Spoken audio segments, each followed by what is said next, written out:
gather today to receive the blessings of trust. May the relationships in this room remind us that we do not have to depend only on ourselves. May the quiet we share help us hear and renew our faith in that still small voice inside. May the music sung inspire us to hold tight to the restorative rhythms of the world. May the words offered remind us that we too have a voice, one that must be trusted and shared. With our hearts open, let us begin. It is good to be here with y'all this morning on this beautiful day. You came in from this beautiful weather, this little glimpse of sunshine, so thank you for being here. It is good to be here with you. So, just last night, I met a few members of this community at the Oriental Theater in Milwaukee to watch a film that showed an unlikely alliance between a young Palestinian activist named Basil and a young Israeli journalist named Yuval.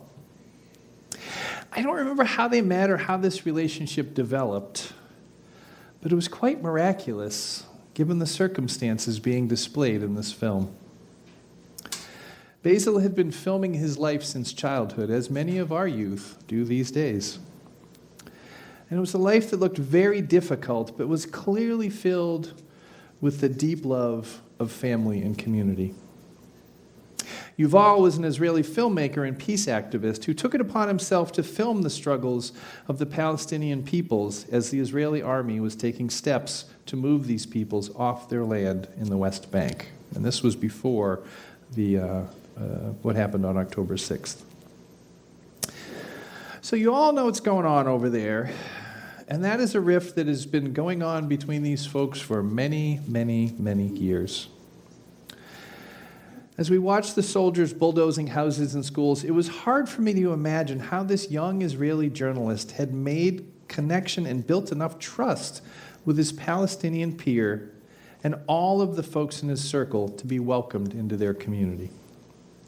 And as the film grinds on, you can see some of the villagers trying to understand this person that seems so different than the soldiers that have been demolishing their communities with a continual refrain of, "We are simply following the law." It was a dark, heavy film. But the relationship that developed between these two very unlikely protagonists actually gave me hope.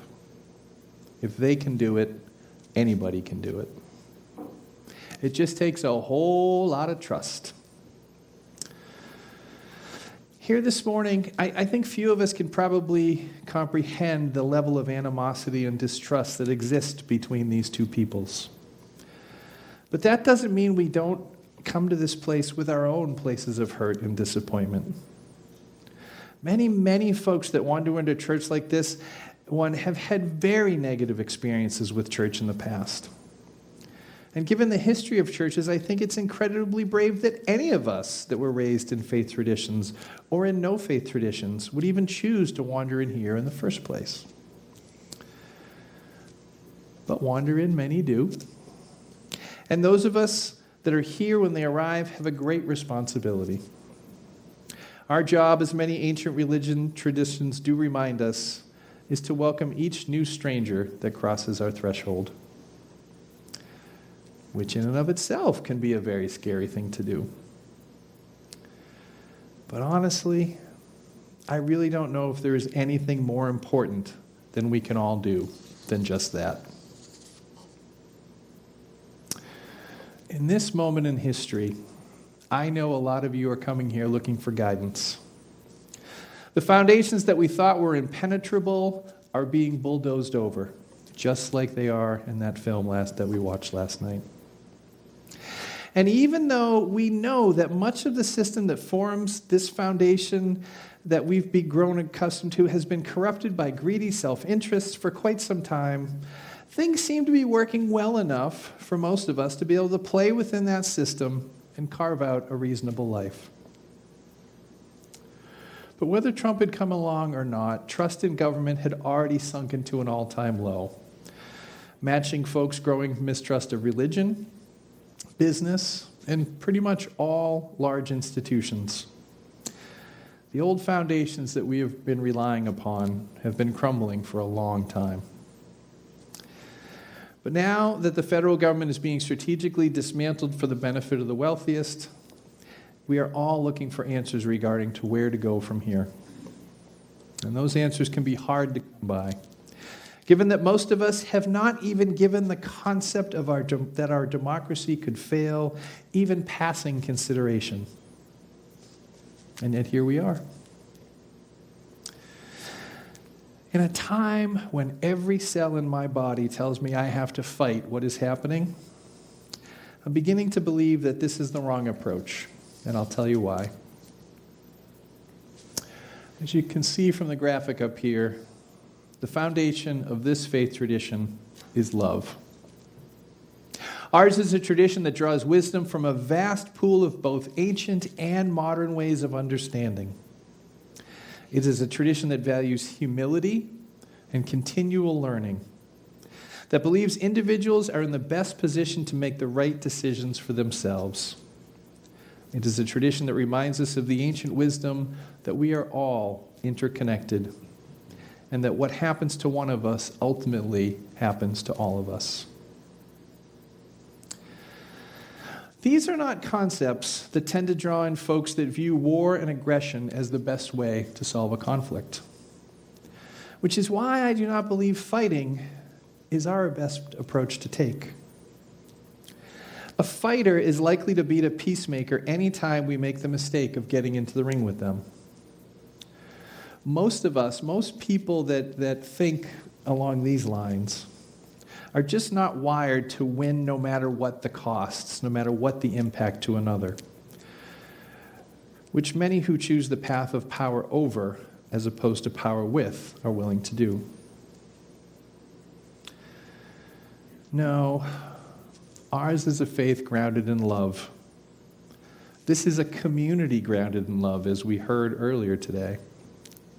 And I believe the only way we will ever create the changes we hope to see will be to be the change we want to see. If we want to live in a world where love reigns supreme, the only way to bring that world to life is to begin right here, right now, by doing all that we can to collectively love the hell out of the world. That's it. And not just those that think like us or we think look like us, the whole world. Even those that we can't see yet why they are worthy because they seem so different. I know that's a tall order, but it's why this community exists. We come here to practice that. And as with all things in life, practice may not make perfect, but it usually can make permanent.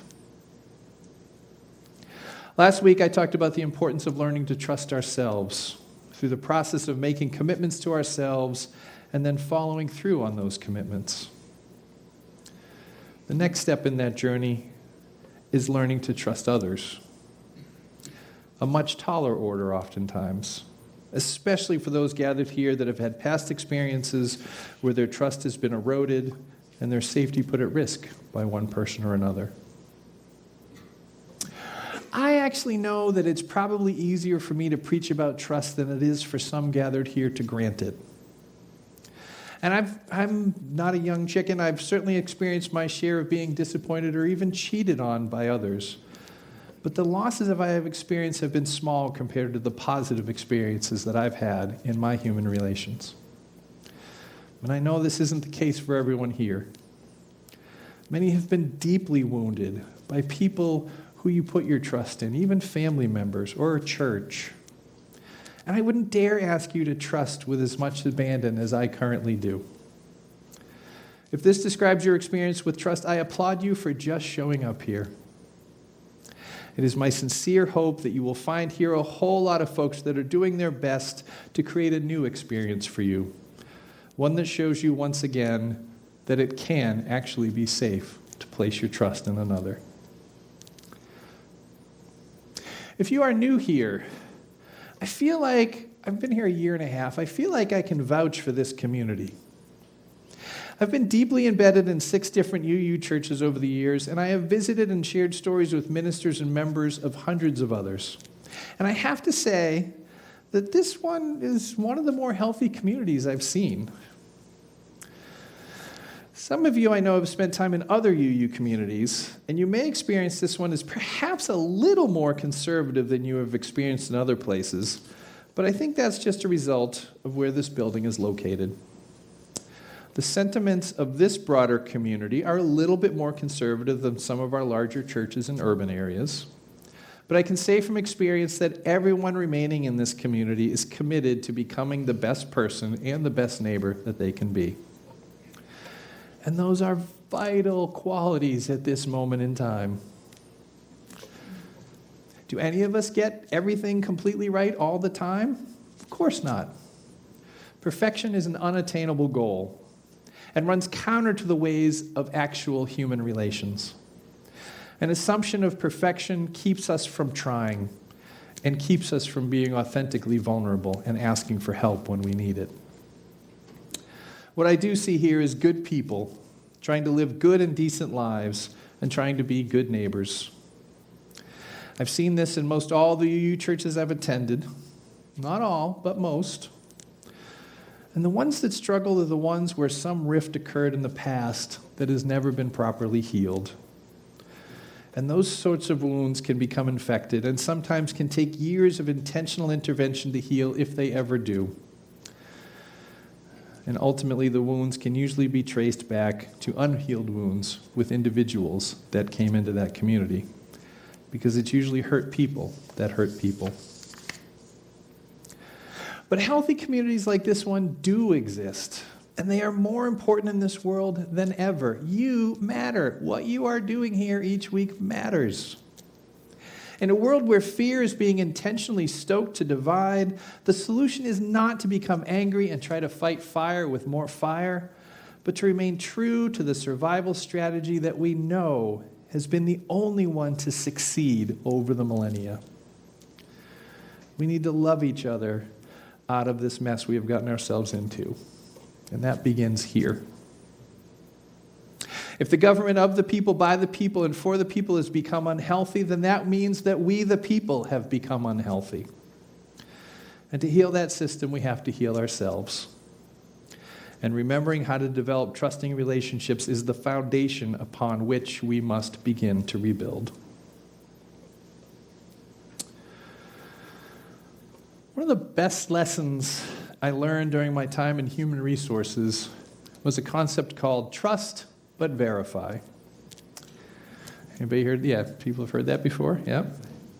We would receive frequent complaints from employees about some form of unfair or unjust behavior that they were experiencing from their supervisor. And my initial approach was always to trust the person that was making the claim of wrongdoing. But over the years and through many investigations, I learned that there were usually two sides to every story. Sometimes the boss was terrible. Oftentimes the boss was terrible. There's some terrible bosses out there.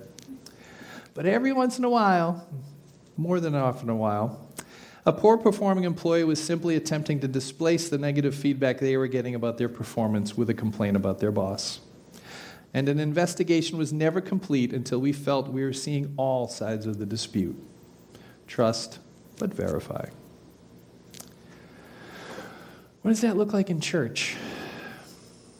Well, because our faith is grounded in love and because we believe each person has inherent worth and dignity, our first opportunity to create trust with folks is the first time they walk in the door.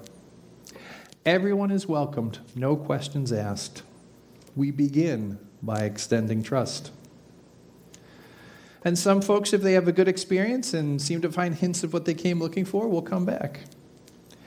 And after a while, their faces begin to become familiar to a few people, and at some point, they may be invited to a event or asked to help out in some other way.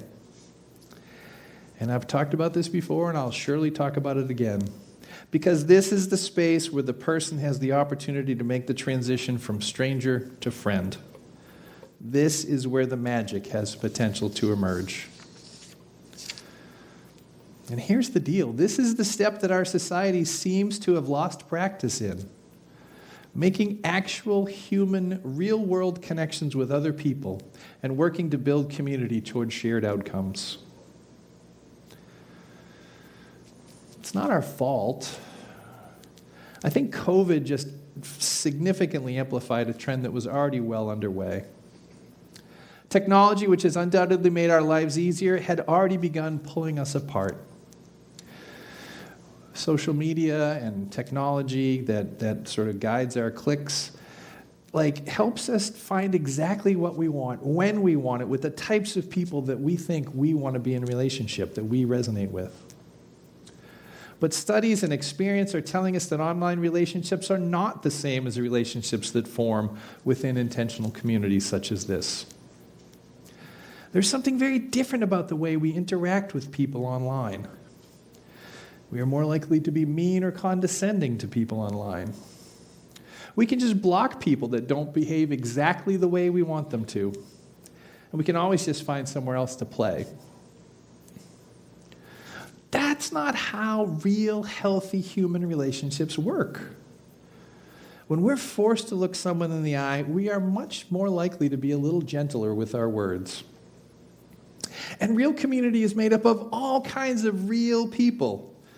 Some of whom, let's be honest, we might not pick to be our best friends, right? But finding ways to get along with others that aren't exactly like us is the most important part of building a healthy community. Because in that, we are learning how to compromise, to find ways to help everyone fit in and get along. The people we find most challenging among us are some of the most important among us, because they force us to examine our own biases and release whatever baggage our egos are placing upon them. We trust, but then we verify. This is a healthy community. There are people that have been here together for more than 20 years. And I see how you interact. I see how you care for each other. The bonds that you have are deep and unbreakable. And having looked at the history of this place, do you know how these bonds were formed? If you're new here, do you have any idea how these bonds were formed? It's just by regular folks coming together to build the church, to do some good together, to learn and challenge each other, but most of all, to have fun.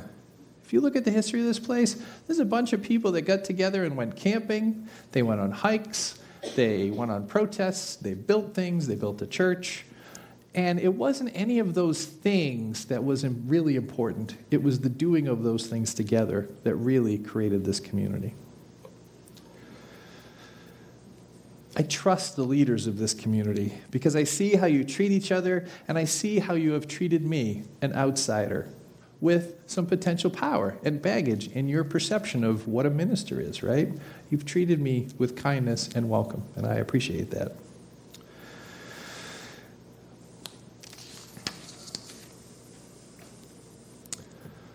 Beloveds, truth be told, we are heading into some uncharted territory. I honestly can't say what the future holds. I simply know that whatever it is, I, for one, don't want to have to face it alone. If you feel the same, this church may be what you are looking for. And as this church community works to envision its next chapters, we just need everyone to keep showing up. That's all. Do what Tim did the other night and invite others here to join you at a movie. That's why we went out together for a movie. Or do what Chris did and convert your love of crafting into a monthly event that brings other people together. Or do like Bryn has done in the past. Gather a few friends and go check on our neighbors. Yes, those ones with the Trump signs. You will find that they're good people and they're friendly if you just extend a hand. This is what our broken world needs to heal. Keep doing what you're doing. It's enough. Could we do more? Always. We will continue to work to expand our capacities, but just keep doing what you're doing. Come here to be held and to practice working through your differences in a safe space. And then take those lessons you learn here and try to live your life as an example of the things that you have learned. And things won't change overnight, but this is the way. We are getting closer. We were getting closer. The current moment in history is simply a detour. for all that I've seen, all that I've studied, the fact that we are all still here alive together tells me that love is the only light bright enough to guide us all back home. Stay the course. Shine on, beloveds. Shine on. Our closing words today are entitled In the Small Moments by Reverend Angeline C. Jackson. May we remember that trust, like love, grows in small moments, in promises kept and confidences held, in boundaries respected and amends made, in showing up again and again. May we be brave enough to risk trust, patient enough to build it slowly, and gentle with ourselves and others when it breaks. Amen. Beloveds, I know we're all a little sleepy because we lost an hour of sleep last night. And I know it's beautiful out there and it's beckoning us to get into our gardens and do what I did yesterday, because that's what you do when it's nice. But I do hope you'll stick around. Coffee and conversation, that's where the magic happens. I think we have a second hour. John, where is that going to be in classroom 2? All right. If you want to talk about aging, I think you said how to win age. I don't think there's any win for that. Maybe you can like, kind of hang in there for a lot of rounds. Yeah. All right, there you go. That sounds good. I have to tell you, I have the benefit of being up here every Sunday and looking out and seeing all the faces of people that I have developed relationships with in this community, and that is what feeds me. So I trust that you all will go into the coffee hour and see all the people that I get to see looking out here and be reminded that you are not alone and that we will get through whatever comes together. Amen. Have a good week.